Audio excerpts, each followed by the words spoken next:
Sejarah singkat lahirnya HMI. Himpunan Mahasiswa Islam HMI adalah salah satu organisasi massa yang ikut mengawal perkembangan Indonesia di awal kemerdekaan. Organisasi ini lahir atas prakarsa 15 mahasiswa Sekolah Tinggi Islam STI yang kini menjadi Universitas Islam Indonesia di tahun 1947. Lafran Pane adalah salah satu tokoh yang mencetuskan ide pendirian HMI. Saat itu, dia melihat dan menyadari bahwa mahasiswa Islam yang hidup di zamannya umumnya belum memahami dan mengamalkan ajaran agama. Penyebabnya adalah sistem pendidikan dan kondisi masyarakat yang belum terlalu mendukung pelaksanaan agama di dalam kehidupan sehari-hari. Untuk itu, demi mengubah keadaan, maka perlu dibentuk sebuah organisasi. Organisasi mahasiswa ini diharapkan dapat mengantarkan mahasiswa mengikuti pembaharuan atau inovasi di berbagai bidang, sekaligus mengakomodasi pemahaman dan penghayatan ajaran agama, yaitu agama Islam. Pada 5 Februari 1947, Lafran Pane mengadakan rapat mendadak dengan mengambil waktu pada jam perkuliahan tafsir. Rapat dilakukan di salah satu ruang kuliah STI yang saat itu berdomisili di Jalan Setio Diningratan, Jalan Panembahan Senopati, Kota Yogyakarta.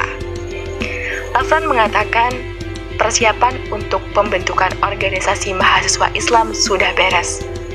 Lalu, ajakan Lafran tersebut disambut 14 mahasiswa STI lain yang hadir dalam rapat. Akhirnya, terbentuklah HMI dengan menerima siapapun yang ikut bergabung dan tidak menggubris lagi dengan siapapun yang menentangnya.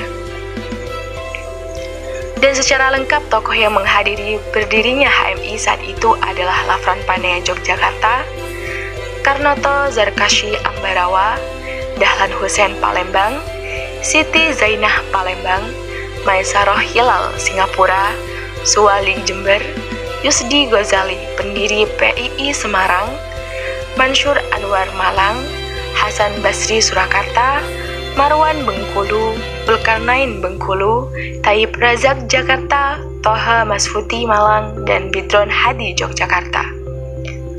Ada dua tujuan yang hendak dicapai atas berdirinya HMI. Pertama, mempertahankan dan mempertinggi derajat rakyat Indonesia. Kedua, menegakkan dan mengembangkan ajaran agama Islam. Dalam rapat pendirian itu turut mengesahkan anggaran dasar HMI, sementara untuk anggaran rumah tangga dibuat kemudian. Agar mengukuhkan eksistensi HMI, dibentuklah pengurus HMI yang pertama dengan susunan Ketua Lafran Pane, Wakil Ketua Asmin Nasution, Penulis 1 Anton Timur Jailani, Penulis 2 Karnoto Zarkashi, Bendahara 1 Dahlan Hussein, Bendahara 2 Maesaroh Hilal, dan Suwali.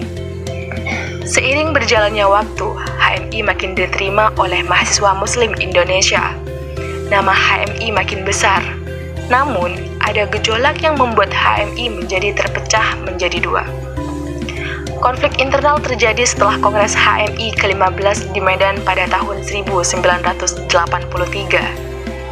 3 tahun setelah itu, atau pada tahun 1986, HMI memutuskan menerima asas tunggal Pancasila yang dijalankan oleh rezim Orde Baru.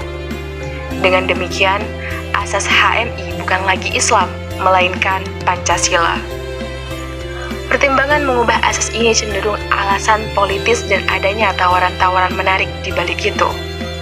Akhirnya, sebagian keluarga besar HMI tidak terima dengan keputusan tersebut dan memilih bertahan dengan membuat HMI berasas Islam. Jadilah dua versi HMI. Pertama, HMI Dipo, HMI yang berkantor di Jalan Diponegoro, Jakarta. Kedua, HMI MPO, Majelis Penyelamat Organisasi. Posisi HMI saat itu memang dilematis. Jika tidak mengganti asasnya, maka terancam dibubarkan oleh rezim Orde Baru. Lalu, dalam Kongres HMI di Padang diputuskan menerima asas tunggal Pancasila. pemerintah saat itu hanya mengakui HMI Dipo sebagai organisasi yang resmi. Tumbangnya rezim Orde Baru tahun 1998 membawa angin segar di tubuh HMI. Pada Kongres HMI di Jambi tahun 1999, HMI Dipo memutuskan untuk mengembalikan asas Islam di tubuh organisasi. Sayangnya, antara HMI Dipo dan HMI MPO tidak otomatis menyatu kembali, seperti sedia kala meski keduanya berasas Islam. Alasannya, antara HMI Dipo dan HMI MPO memiliki perbedaan karakter dan tradisi keorganisasian. HMI Dipo dinilai lebih dekat dengan kekuasaan dan cenderung pragmatis. Sebaliknya, HMI MPO masih mempertahankan sikap kritis pada penguasa. Meski demikian, HMI telah memberikan sumbangsih besar pada perkembangan negara Indonesia. Banyak jebolan HMI yang menjadi tokoh nasional. Misalnya, mantan Wakil Presiden Yusuf Kala, mantan Ketua Mahkamah Konstitusi Jimli As-Siddiqi, Yusril Ihza Mahendra, Amin Rais, Ade Komarudin, Hamdan Zulfa, Fadil Muhammad, dan masih banyak lagi. Kurang lebih begitulah sejarah singkat lahirnya HMI. Sekian dan terima kasih.